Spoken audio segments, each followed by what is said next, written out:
It's complete bullshit.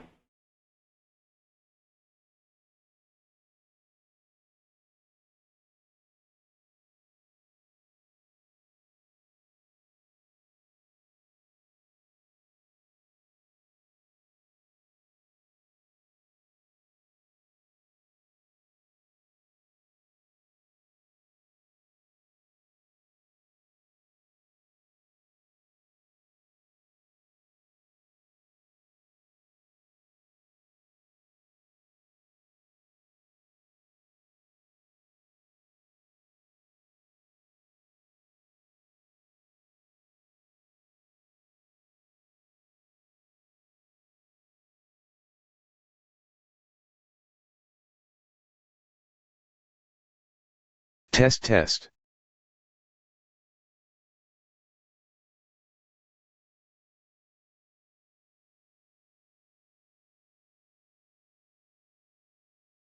Alright, refresh Twitch if you haven't.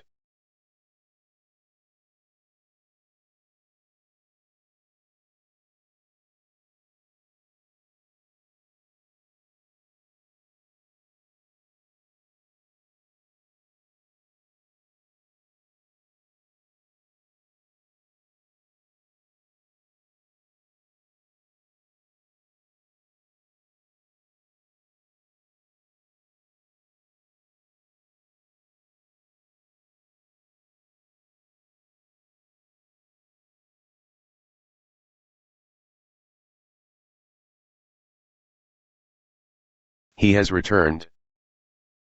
Allegedly.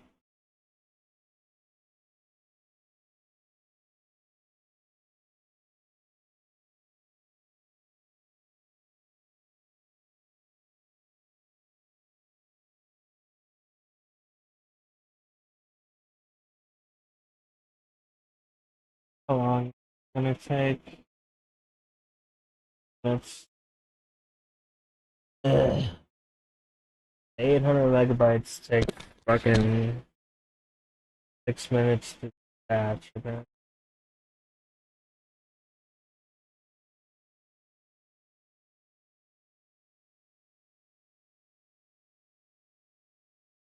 I ordered this game. I don't think they're gonna give me a download code for it, but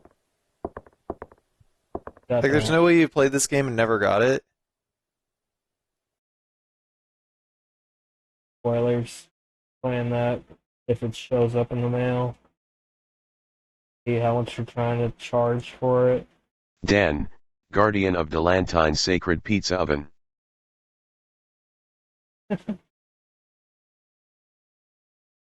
I'm hungry.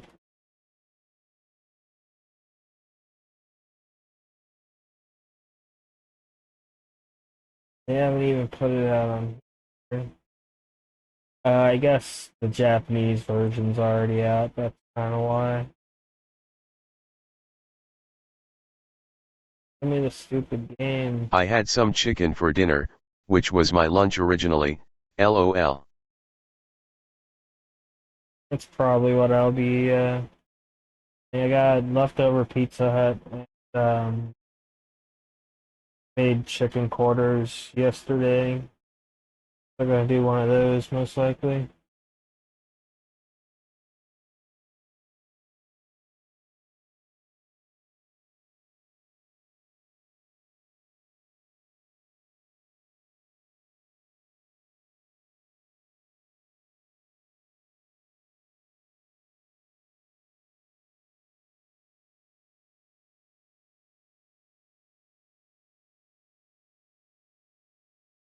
My saves aren't here because I tried starting it offline. I'm going to be a little pissed.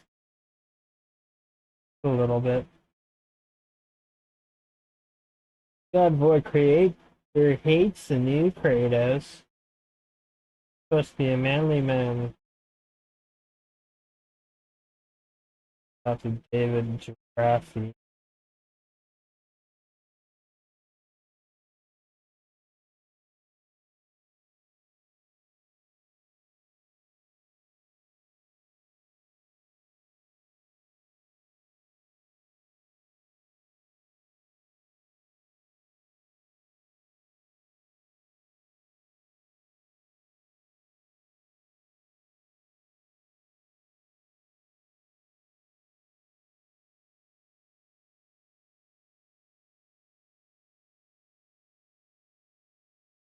Howdy my totally as always tubular gamers, we're back with another video. I got Batman and another Robin ranking is an video for you. underrated I know classic. everybody's favorite. Today we're going to be talking some I Resident actually Evil. I like feel that like it's been a movie. while I since know I a lot of really had a people video don't. dedicated to Resident Evil, but today we're going to be talking about all of the Resident Evil spin-offs. So Resident Evil, like most And large yeah, gaming they did franchises, fuck up my actually save. has I a would ton of spin-offs to legitimately it. start the Obviously game there's the over very again, large but main series, all of the number not titles, Code ideal. Veronica, etc., etc. But what about those Resident Evil titles that aren't all that well known, the weird oddities of the...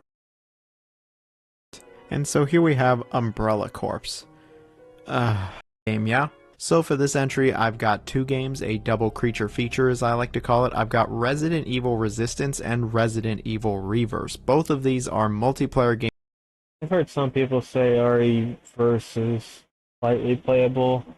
I tried it and it like had some of the worst lag I've ever seen, and I didn't understand what you were supposed to be Don't get why doing. they keep trying. And so here we have Resident Evil Survivor, which originally came out in 2000. This was actually the very first Resident Evil Operation Raccoon City. Now, I got some real beef with this game. I've had beef with this game for a very long time. This game came out in 2012.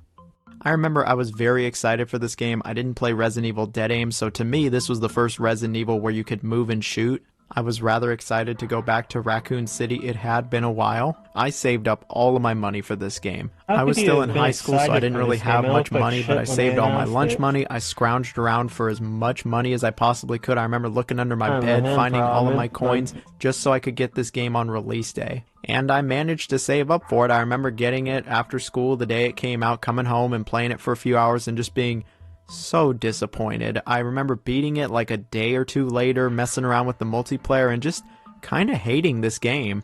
I hated that I saved up so much money for it and was looking forward to it for such a long time. I felt so stupid and betrayed. I ended up getting rid of the game just a few days later and almost never looked That's back. an I got it AVGN a moment. few years later on PC for Yeah. like a few dollars, but you can't even play the PC version anymore since it used games for Windows the Live. reason my And so here brother we are got over a it decade was, later, like, and do I still hate this game?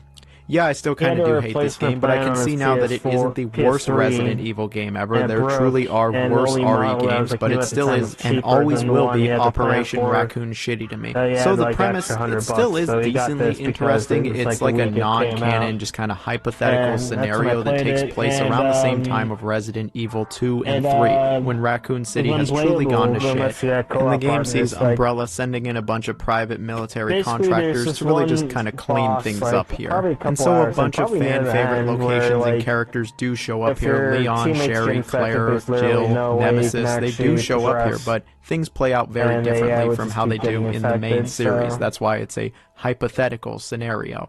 But an interesting plot or premise definitely doesn't worse than automatically mean it's RE6. going to be a good story plot and have good characters. This game is total proof of that because none of it is I've really played good a when it little comes to the online plot. since, and it's not that bad, but it's not Is a cruise good ship game. getting It's just infected a with very zombies, and so they send Leon janky, Kennedy to go figure out what's happening. Eventually he entertaining loses game. contact with HQ, and they send Barry Burton to go on with this game. You can even use a USB mouse, so you got plenty of different control options, and when it comes to the controls, game's actually it's pretty decent fun. enough in this game. I'm not going to act like it's great. You actually do switch between Of the, and while I like, found the story and first-person shooter characters games rather I've played generic, in I didn't Resident Evil hate my series, time it's with this. probably the I will best say at the one. very least, I have played much worse light gun games, and I think make a Resident Evil game that is just the mercenaries, but then they released it on the 3DS, which was always an interesting decision. But it's what we were given, and you know what? This game, it ain't so bad. It really is a combination of Resident Evil 4 and 5's mercenaries mode, so it's got a bunch of maps from RE4 and 5, it's got a bunch of characters from the overall series, and it really is more of the mercenaries. If you bought this game expecting it to be anything else, well, you kind of set yourself up.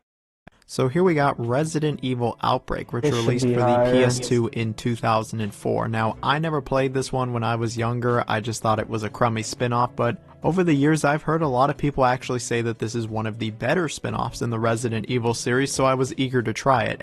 It's probably the best one. Resident Evil 4, so this very much is the last of the classic survival horror gameplay that RE1 started. When it comes to the plot, improvement on the original game, I still don't really know if I could recommend it. I think die-hard survival horror fans interesting premise. It's actually all about Umbrella, and it's from their point of view. The game Chronicles. and 4, and it really actually does put a light on Leon and Krauser's relationship, and puts light this on games, is so actually John, where's pretty cool. The story Revelations? is pretty awesome in this game. The retellings of Play 2 and Code Revelations, Veronica are yo. good, but all this new stuff, I find it just incredibly interesting, and the Resident Evil 4 remake actually straight up references Darkside Chronicles, and so it's like, yeah, the story, it's pretty good in this game. The characters are good, and if you're someone who loves the main series and you love all the characters can't and wait to lore and rip that backstory, apart. I think you're really going to enjoy this game's story. There's a ton of fan service, and I just think it's really good overall. Especially for a rail shooter. How many rail shooters actually have, like, even a real story to them? This This is game, a though, pet peeve, it's got but I some hate when good people shit. are like, Even "Oh, if let you me aren't a fan showcase of rail this game." shooters, It's the very cutscenes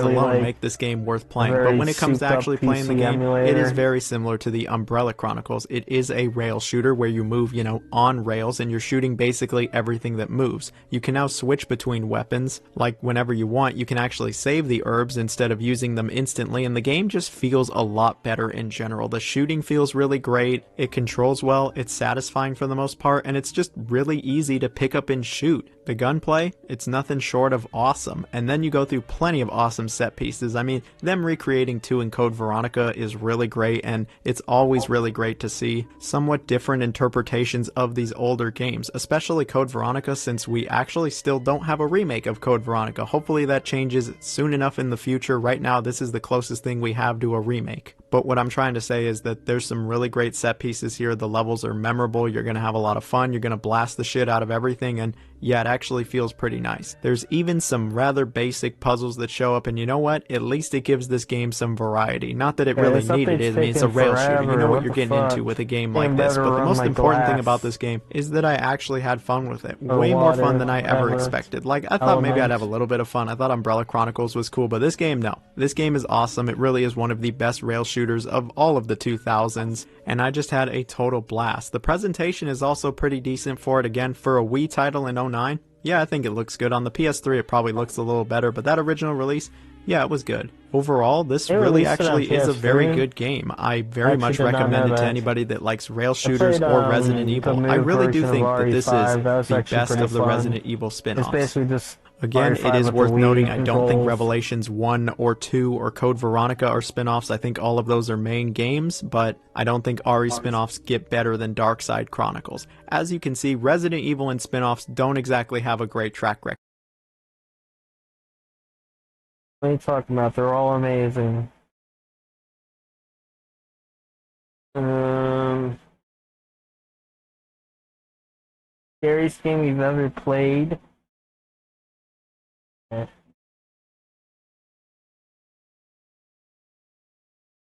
Just trying to play some quick Silent Hill 2. Taking forever. Taking an hour to start this fucking game.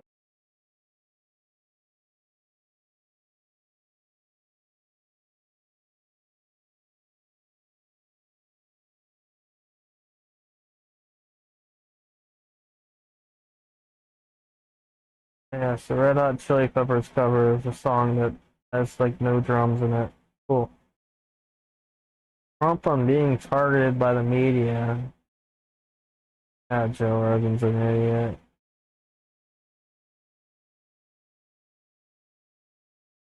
They say very mean things about you. It's like, yeah, no shit, you're a politician, technically.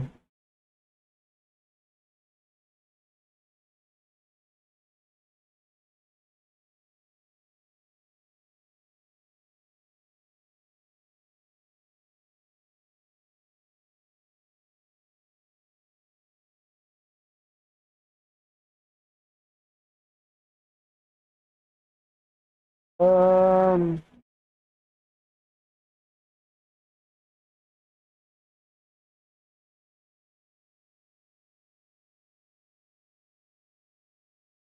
God, collecting the X Files on Laserdisc seems like it would take up an entire shelf.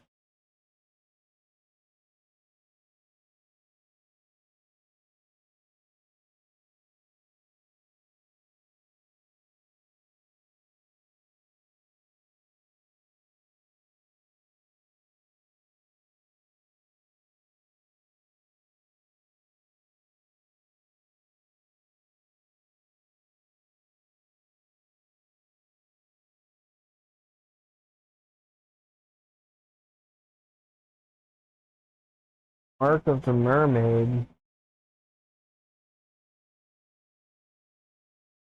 Novel.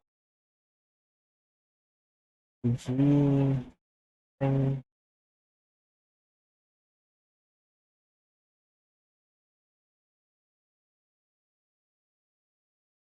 Okay. This shit better be fucking. Yeah, if my save's not here, I'm just gonna play Resident Evil. Still updating, apparently.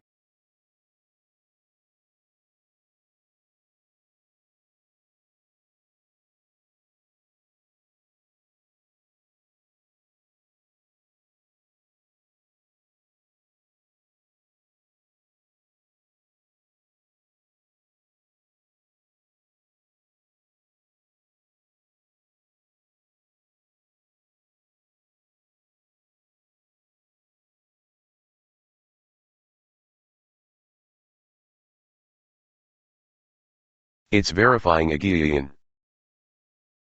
For fuck's sake.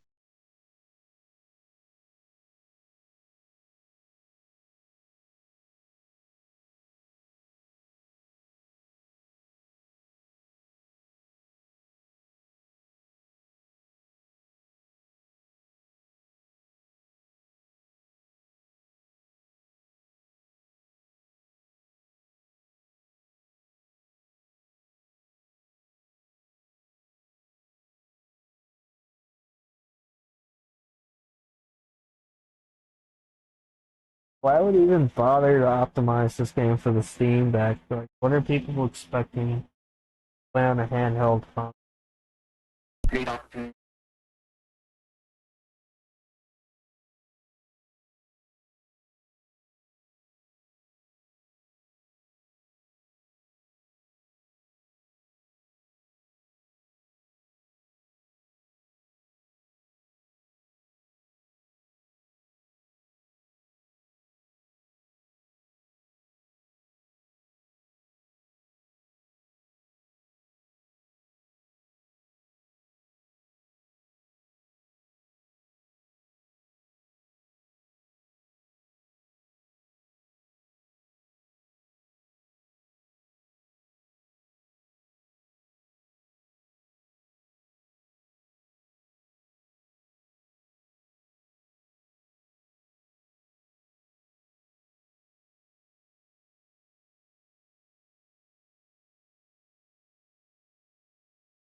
That would be a great you know what's bullshit episode.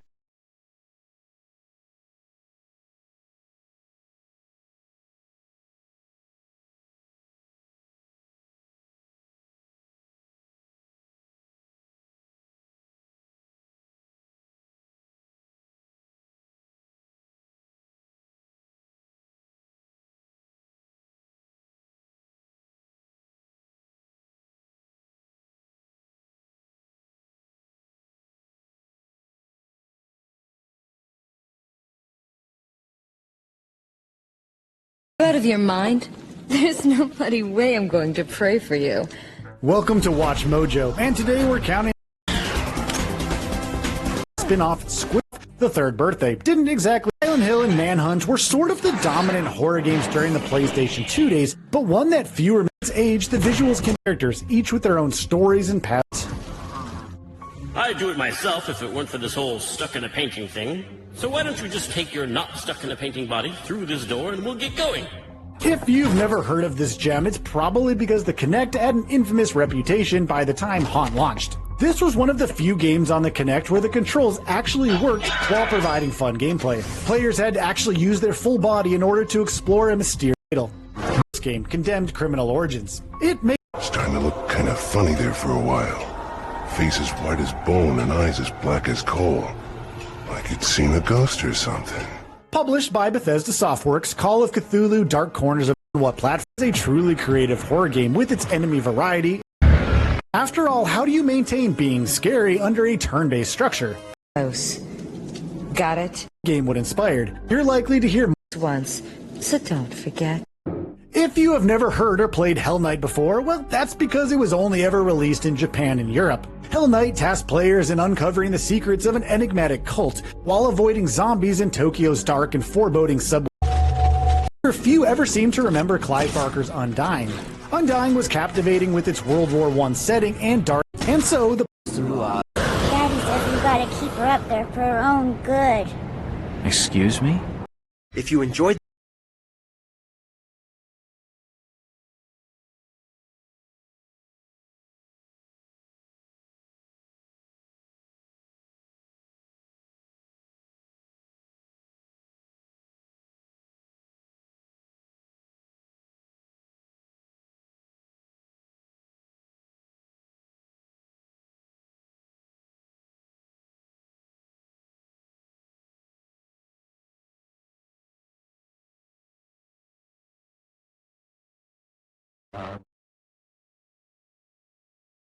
First and I want to get challenges we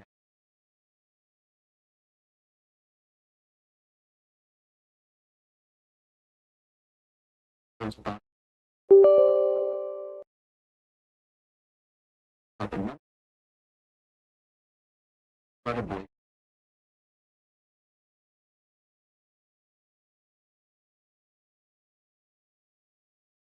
I want you guys to know.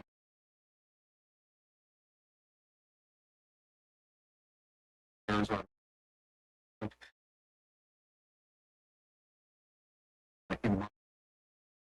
we're expanding the digital data organized group. Just in, I've been all the way back to the 90s to today, like night and day. An example.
Damn.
technologies that support DHS extensive information technology.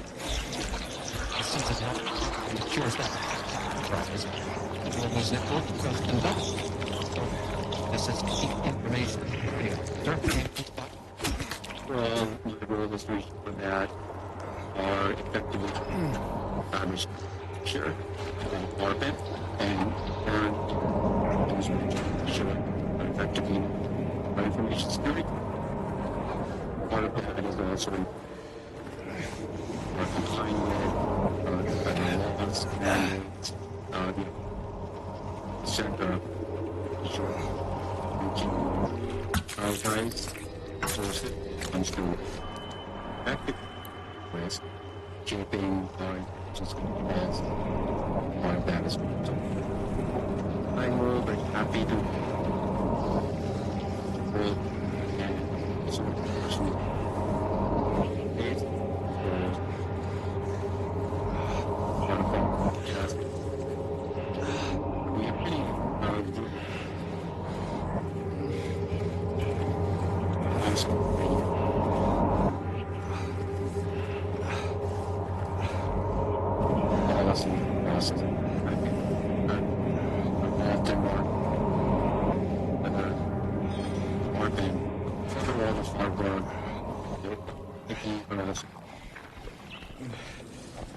officers as well. And yeah, I think realize the different layers, yes, and how it all fits together. But when you're talking about that council, what are some of the ways that you all have worked together to try to address these emerging cybersecurity issues, especially endpoint devices, visibility, internet, just some of these emerging issues? One of the ways that we and our civil council has really been looking exactly at emerging technology, whether it's IoT, or not just for the headquarter lens, for my lens and my view, but for ensuring that whether we're talking about AI or IoT, that we are also enabling our mission as important government department of them able mission of them making sure we are keeping emerging technologies secure. We'll see. I think the Civil Council, one example would be in terms of emerging technology. Last year, as we were looking at AI and AI for the department, the executive in my office had made very clear that we are committed to you knowledge and deploy responsibly, securely, and in alignment that will cause benefits. So that we had to on establishing my task force, and this was April of 2020. With the focus of the task force, and then harness the potential of AI technologies, enhance security.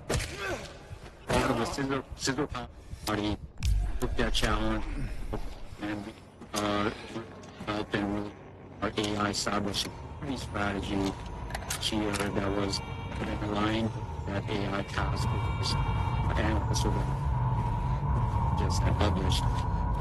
These podcast as a body to look at how do we apply cybersecurity by the department or that the AI department really part of the AI information. So that we then was one of the first few agents that to cybersecurity policy last year, and I've led to further at this level that we developed and public AI security kind of help teams that some owner look at AI and look at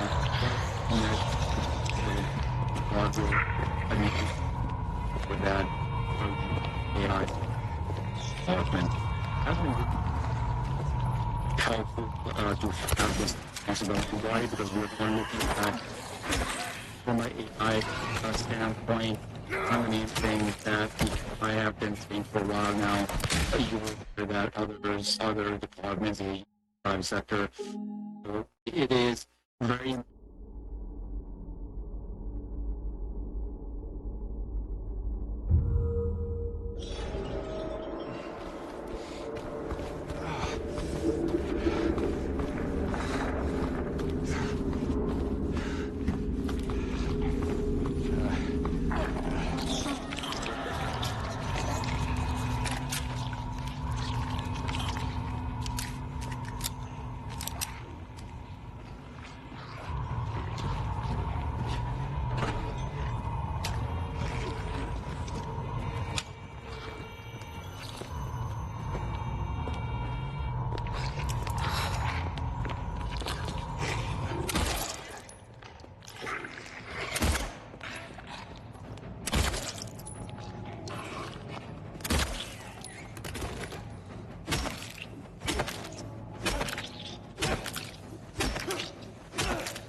always say that some of the things like authorizations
left, and I just I'd love to talk more about AI.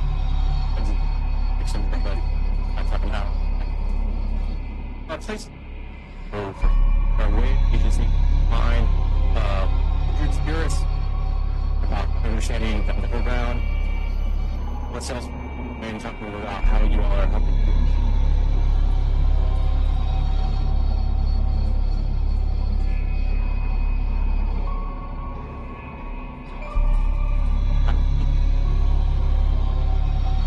I are co-chair of this practice.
So.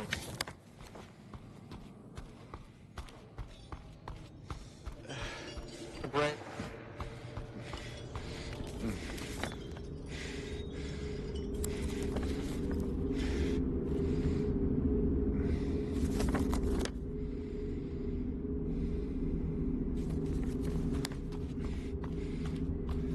Just breathe.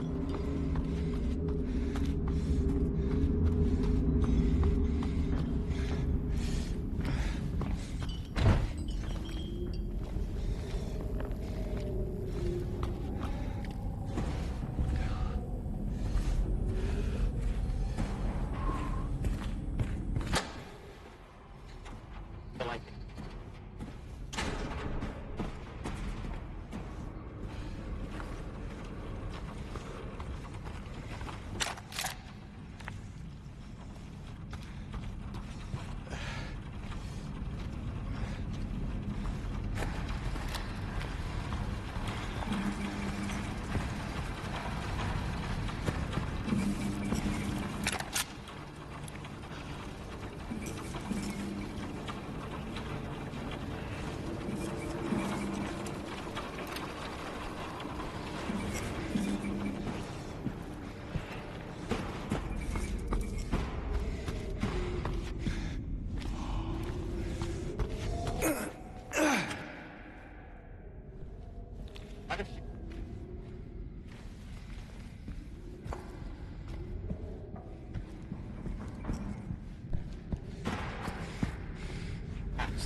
Question.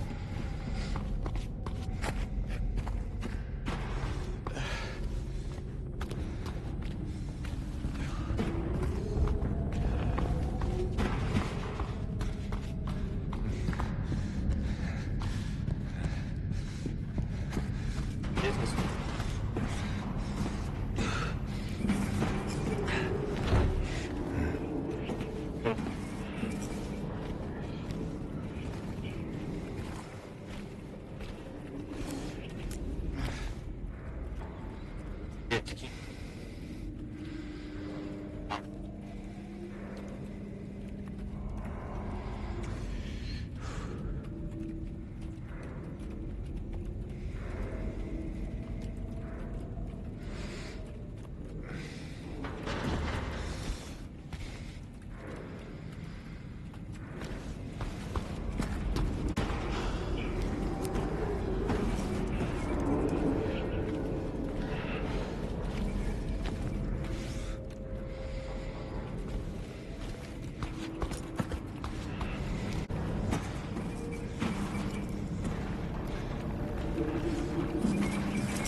to another exciting edition of Trick or Treat, where you answer our questions correctly and win a prize beyond your wildest dreams.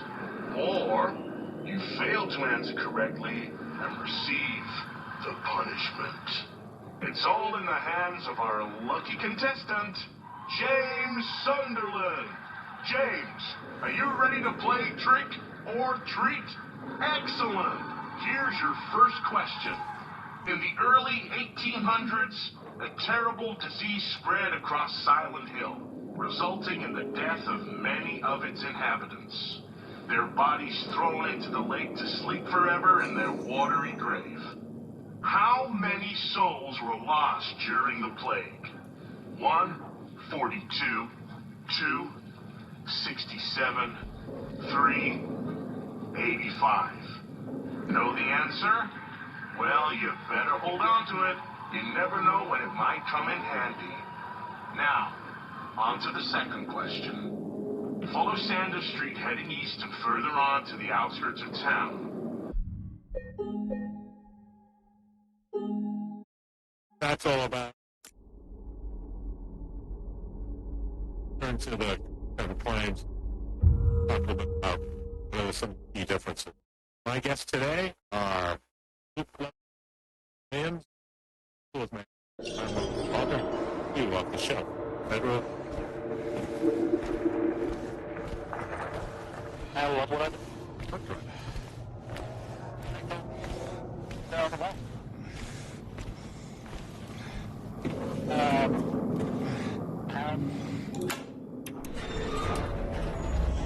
Everyone, thanks for tuning in. Welcome to another exciting edition of Trick or Treat, where you answer our questions correctly and win a prize beyond your wildest dreams. Or you fail to answer correctly and receive the punishment. It's all in the hands of our lucky contestant, James Sunderland. James, are you ready to play Trick or Treat? Excellent. Here's your first question. In the early 1800s, a terrible disease spread across Silent Hill, resulting in the death of many of its inhabitants. Their bodies thrown into the lake to sleep forever in their watery grave. How many souls were lost during the plague? 1, 42, 2, 67, 3, 85. Know the answer? Well, you better hold on to it. You never know when it might come in handy. Now, on to the second question. Follow Sanders Street heading east and further on to the outskirts of town. One and only Federal one agencies road face the will challenge take of you ensuring toward the lumberyard and the and secured cemetery. across both What on-premise is the and name of cloud that environments, explains One, Rob Sheldon, Senior Director for Public Policy Strategy at Munson CrowdStrike. Street. Sheldon's 3, additional Wilkesy hire with Road. Apple News Did you get that? 24 I your sure leaders as hell hope engaged. so. And for a third and final question, right now. Silent Hill witnessed a gruesome murder a few years back. A brother and sister were playing in the road when they were attacked and chopped into pieces with an axe. Torn flesh, smashed bones, splattered The blood. CrowdStrike and What a discover how the terrible cloud-native tragedy. platform is What a safeguarding critical gruesome areas end to such innocent lives. including One of endpoints, the cloud victims was a workloads, local boy identity, and named Billy Locay. But what was the name of the other To back up victim? the show from Federal Billy's News, sister. I'm Arthur Walker. One, Today are Miriam. Williams and Luke Two, there, Councilor Mayor Brown, Heather. talking about protest. 3, We walked through the process Well, hard just to what that's happened the with last of our GAL, and questions. it's very Have you got it all truncated, figured like out? fast, So, intense fantastic. sort of process, and The getting all the time soon timelines. come to collect your prizes. Mostly that's some But be things careful. occur. If you're wrong, Okay, good well, thanks, theory. looks like that's Can you all the talk to time we both of have you? for today, Thanks. folks. Thank you. Thanks for tuning in. See Correct. you somewhere, sometime, in Well, sickness or in health. Thank you.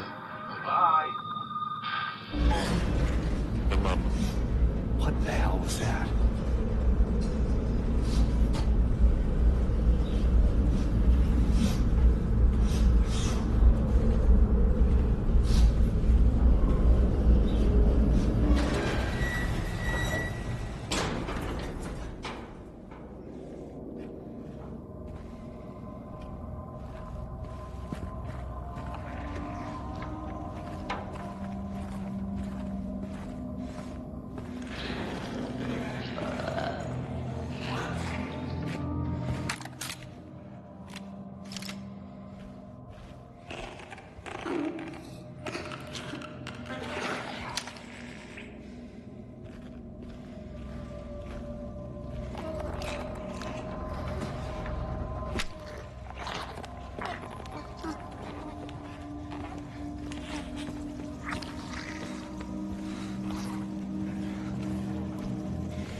quick.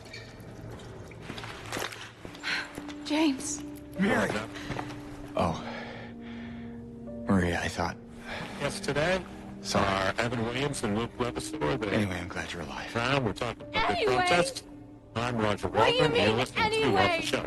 Federal News I was Network. almost killed back Jason there. Miller's Reporter's I have Notebook never been is so the scared insider's in my guide whole to the life. federal community. All Subscribe you at care Federal about News is Network. dead wife of yours. Here's Dave Salvanini from NASA on the Federal Executive Forum on Artificial Intelligence Strategies in Government, sponsored by Don't leave me alone again. AI in the You're embedded supposed to take care of NASA. There's one such system, for example, Perseverance rover that traverses the surface of Mars, but has an AI capability on board that helps it avoid hazards as it navigates across the surface. To listen to the whole program from Presa Media Group, log on to newsnetwork.com, search Federal Executive Forum. Government demands So what about performance, Laura? transparency, and value. Exactly found what her? Red Hat and open source offer. Red Hat Yeah, is the standard but she choice for ran Linux in governments worldwide. What? Our cloud, virtualization, storage, platform, We have and to find her. service-oriented Yeah, solutions bring real freedom and collaboration to federal, You really state, seem to local, care. and academic programs. Bring the Do power you of know her? open source and build a I- foundation for zero trust in Linux environments. I'd never met her Learn more before. at .com/government. I just feel sorry for Any of her. the exciting So Navy lonely. football action this fall at Navy Marine Corps I don't know, for Memorial some Stadium. reason I in feel Ann like it's up to me to Tickets protect are on her. sale now at NavySports.com. Midshipmen will face some of the finest teams in the American Athletic Conference in a patriotic setting. It also features jet flyover, parachute teams, and brigade march up. All the touchdowns, tailgates, and traditions in Annapolis. Are available for all remaining games, and you can get yours now at NavySports.com. Coming up on Monday's Federal Drive. Services Advanced Projects Unit. There's not one but two. The tipping one use artificial intelligence to speed up drug approval. Plus, while the Justice Department is going after federal contractors at record levels over false claims. Join me Wednesday morning starting at 6 for the Federal Drive with Tom Kennedy here on Federal News Network. Welcome back to Off the Shelf on Federal News Network. I'm Roger Waldron. My guests today are Luke Levasseur and Evan Williams of the Council of Mayor Brown. We're talking about bid protest. We've talked a lot about GO bid protest, and now just spending some time on Court of Claims and its the protest jurisdiction and its process. And Luke, when we took the break, you had talked about the avenues of going to the court. You could go there immediately, or you could go after you lost the protest at GAO. And I guess, Evan, you could also go, you get that outcome prediction. It's not going your way. You could just withdraw your protest and go to the court. Is that correct? Yeah, I see that on occasion as well. That's right. Yeah.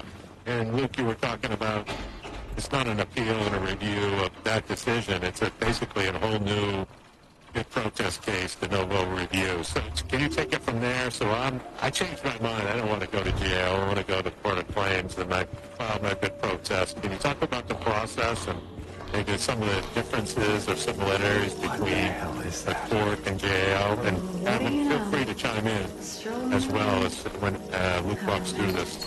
I'm happy to, Roger. So if you remember, the first thing that Evan talked about was the efficient, expeditious process of the GAO. And GAO is an agency, in a sense, it's a legislative branch agency, but it is less formal. Just because it's not a criticism of the Court of Federal Claims, but a federal court requires increased level of formality that, in practical terms for a government contractor, means that your lawyers are going to have to spend more time, and it is going to be more resource intensive for you to litigate a case at the Court of Federal Claims. That is not always the case, but I think that that's a fair general statement about the difference between the two forms.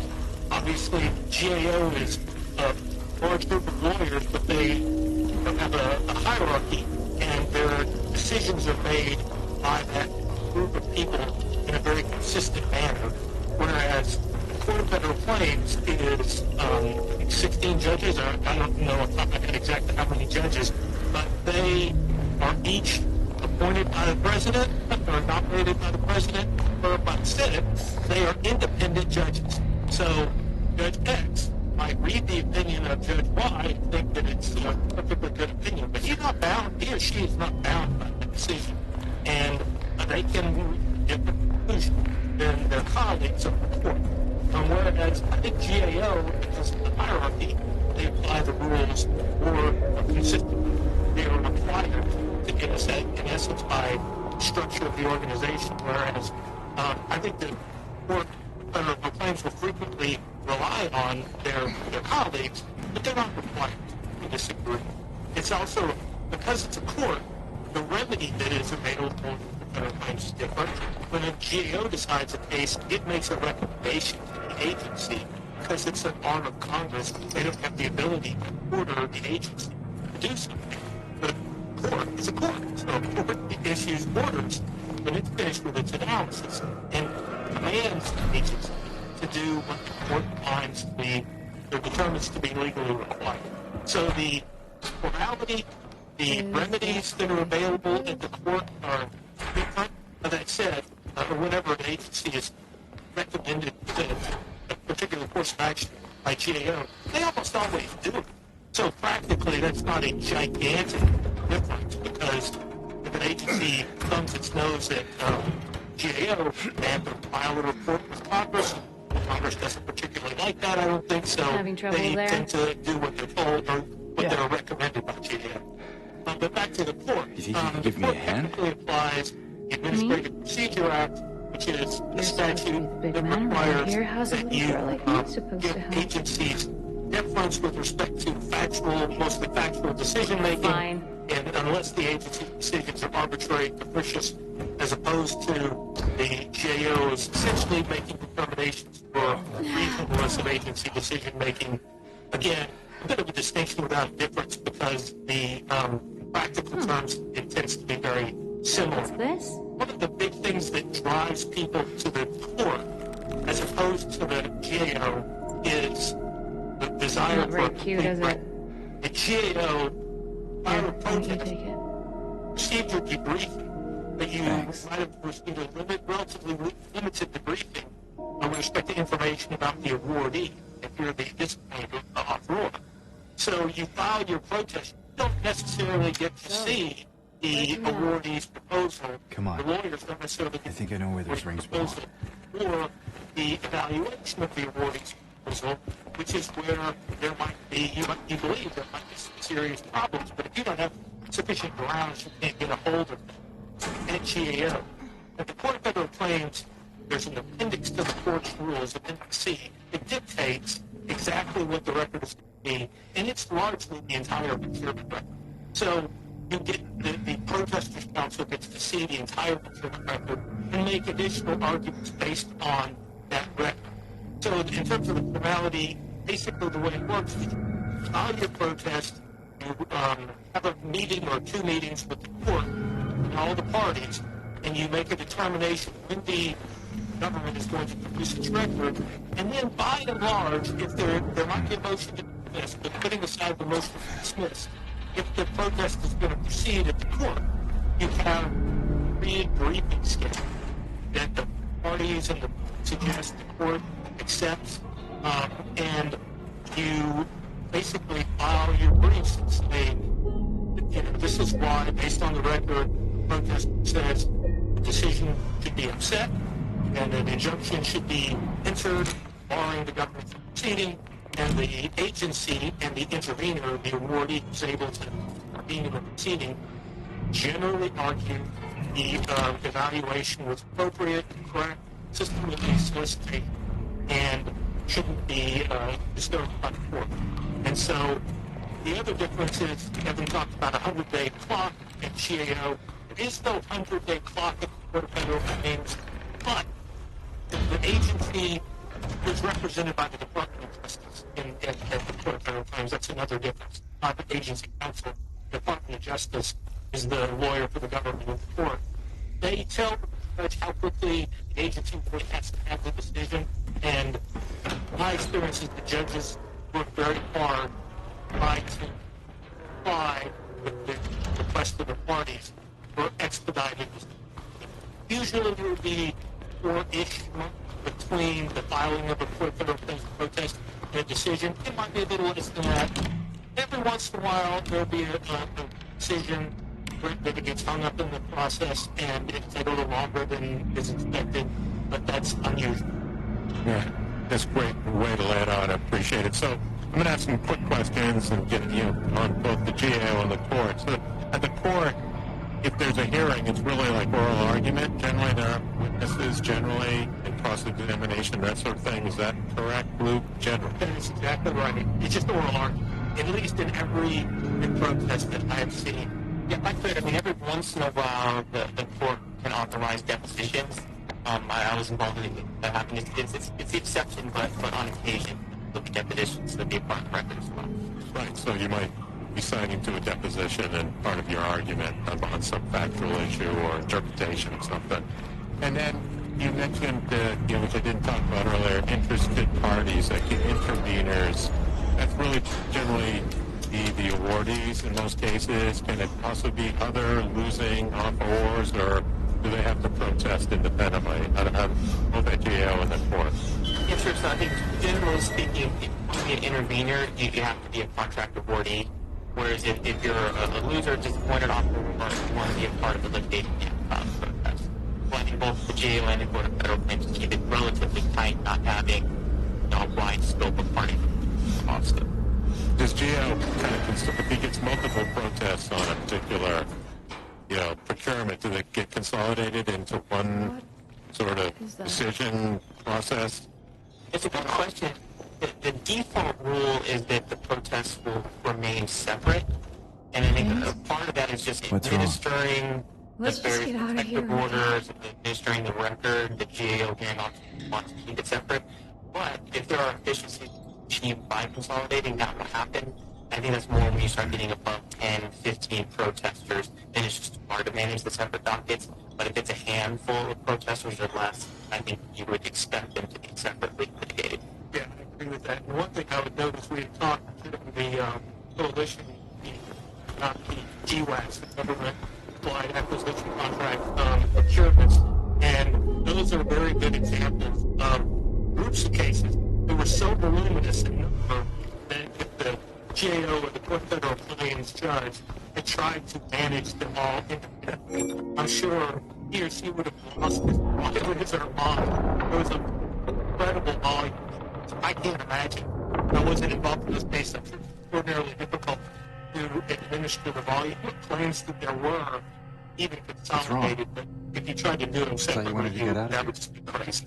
Just one last question. I know. Just the merits, the idea of is it generally you have to find a violation of regulation or a failure to follow solicitation, evaluation criteria, things like that. But not just that, but also prejudice, i.e. it makes a difference. It harms the person who's protesting that they didn't have a reasonable chance to get the award. Can you just that real quick, and then we're going to finish up the show? I think you're exactly right. You have to have a ground for protest. There's a problem with the evaluation. Get into the record, and you find that there were improper discussions, or misleading, or unequal discussions. That is important, but if the protester can't demonstrate that the violation that they've shown are in a competitive way, then it doesn't matter. You can't win without demonstrating prejudice. Excellent. Right, great. On that point, I have to finish it up, guys. I want to thank my guests today, Luke Levasseur and Evan Williams, Councilor Mayor Brown. I'm Roger Waldron. You've been listening to Off the Shelf, Federal News Network.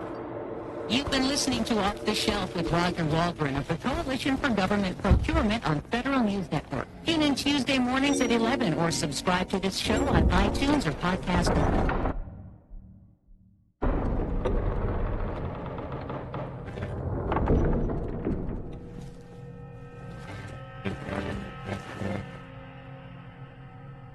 What's wrong? On the Vincent Government Hour, and coffee. Join host Michael Keegan for an informative, insightful, and in-depth conversation on improving government and its effectiveness.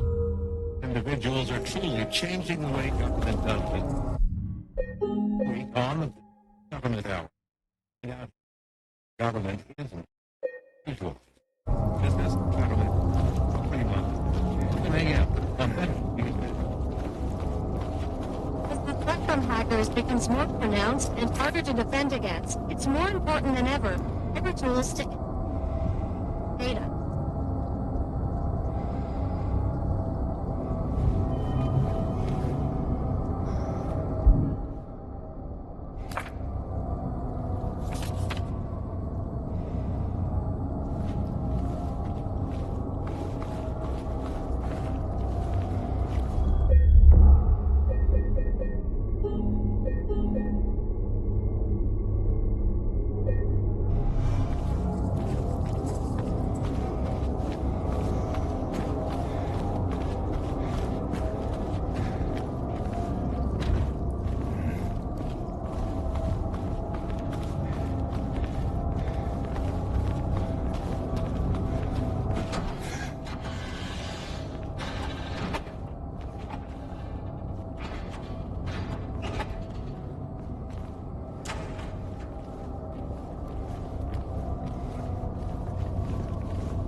An elevator!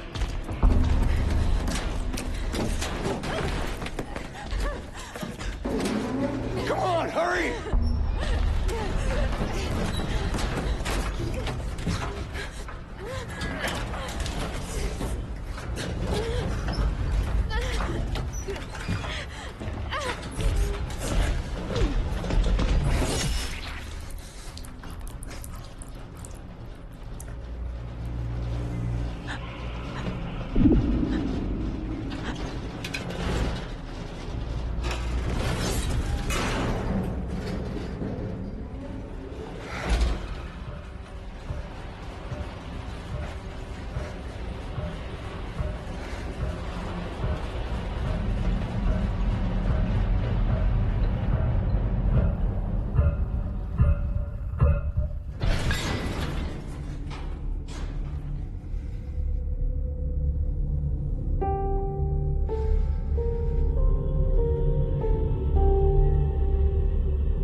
it's time to get the ball rolling, because that way you'll be on the top of the heap in your HR office as they start receiving, sometimes dozens of applications for the end of the year.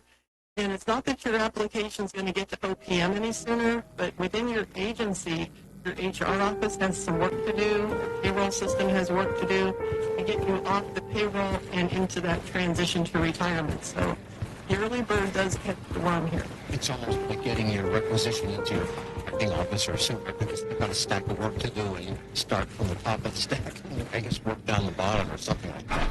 And exactly. You mentioned designating the survivor benefit idea, which means you've got to assess, am I going to stay with this spouse? Well,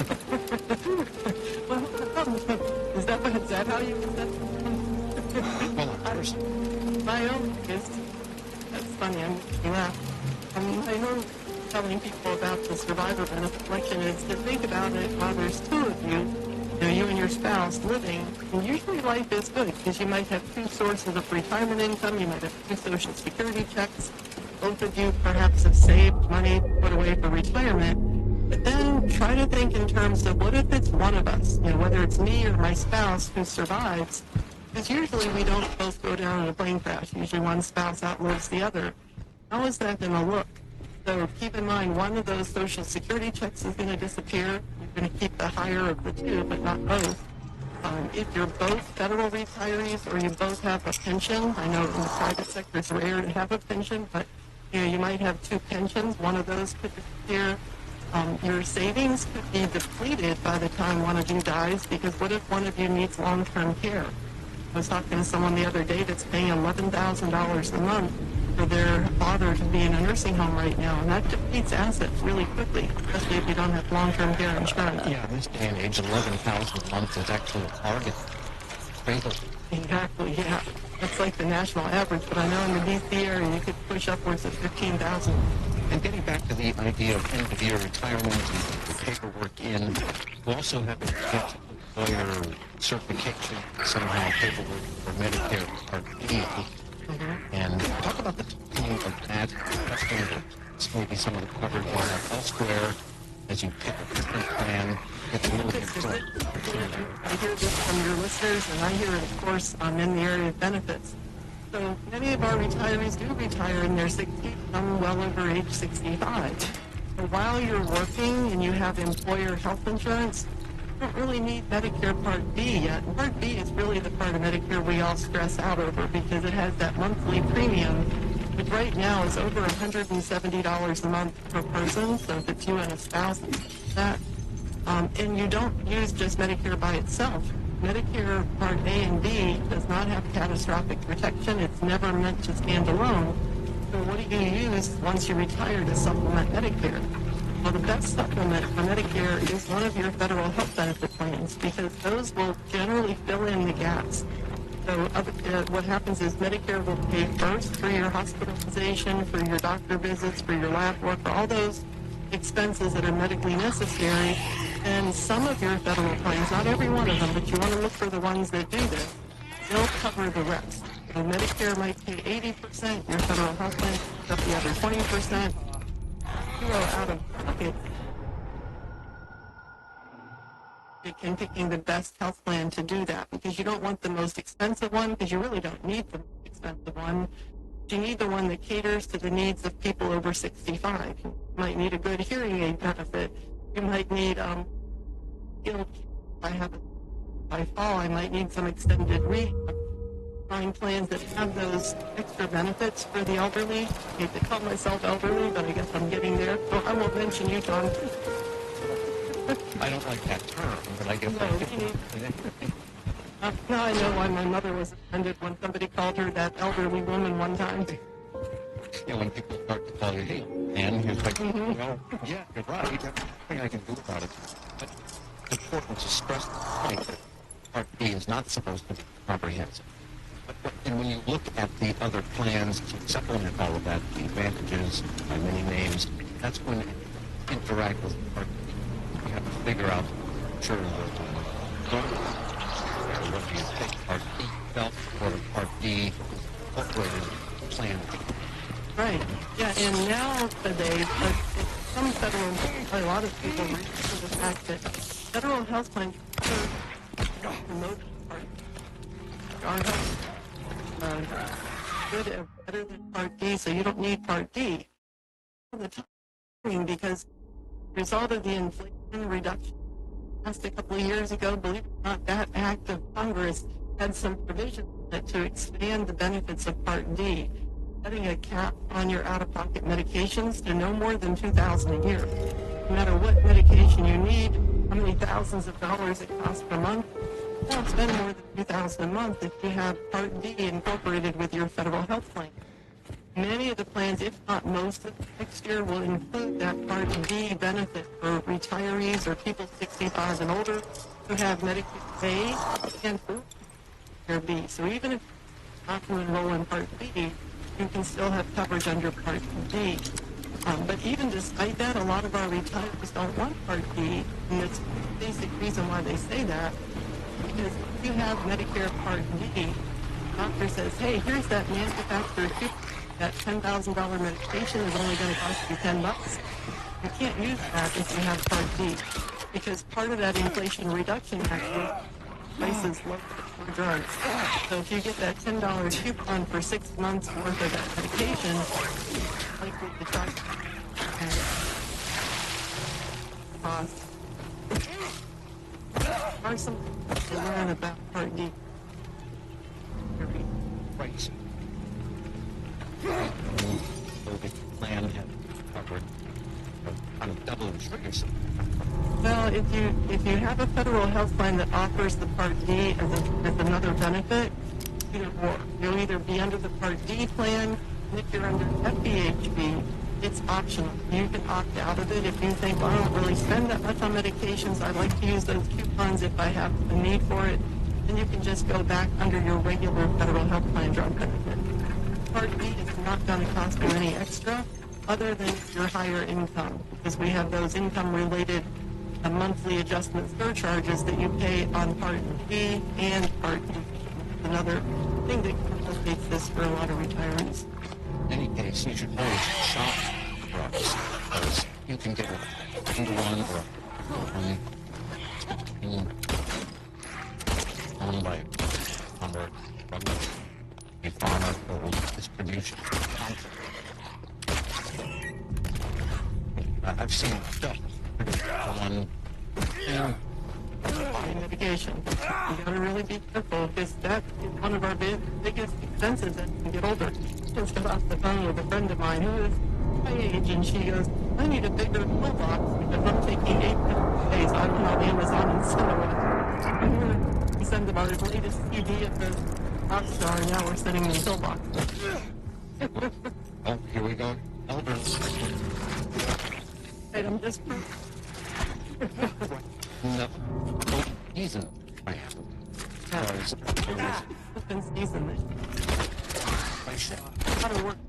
They have a whole new subset of FEHB called PSHB, which stands for Postal Service Health Benefit Program.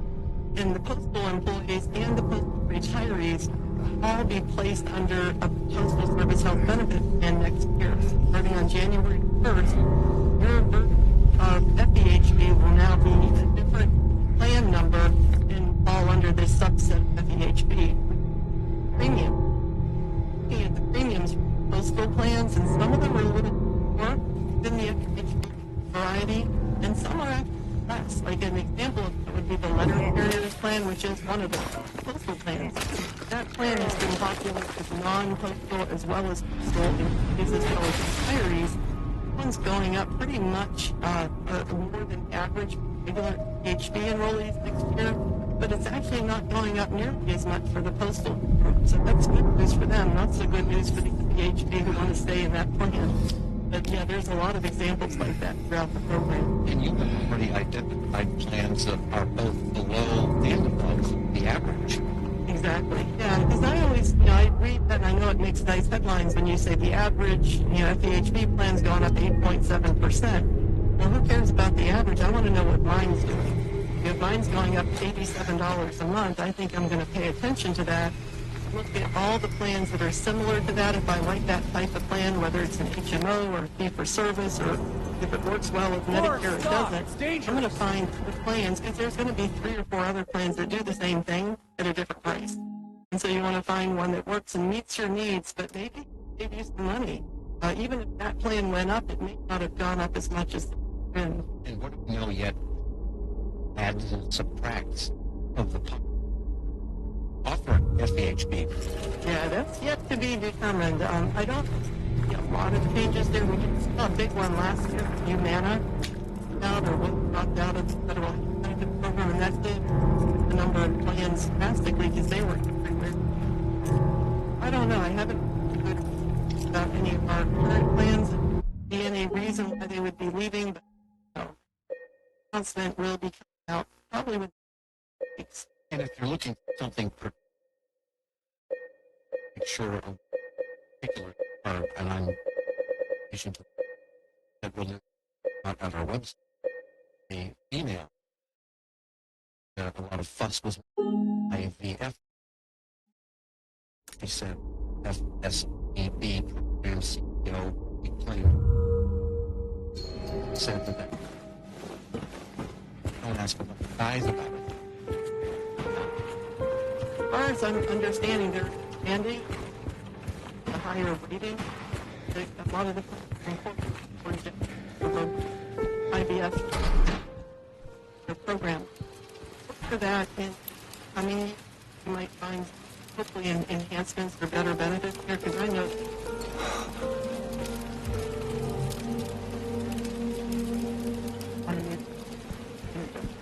Anakin of retirement. Breaking. Looking back right, it's a left. Unfit News Network.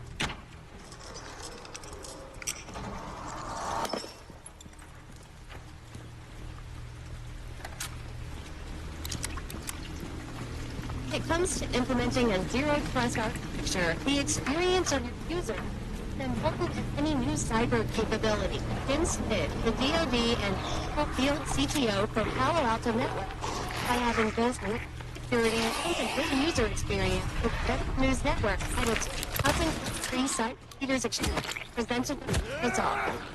All right.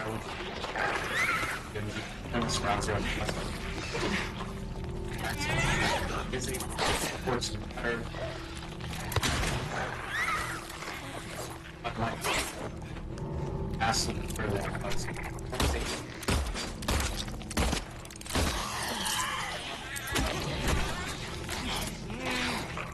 Tonight, security at your agents, Palo Alto Network, Okta, Carousel, and their researchers are at the ready.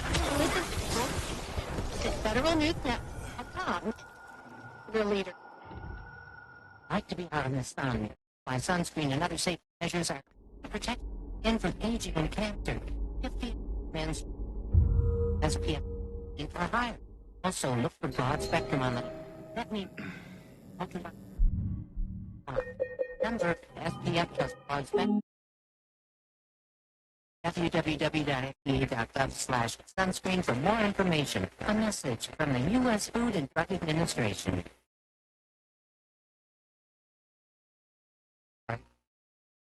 U.S. Department of Veterans Affairs. Your history and your stories of service preserved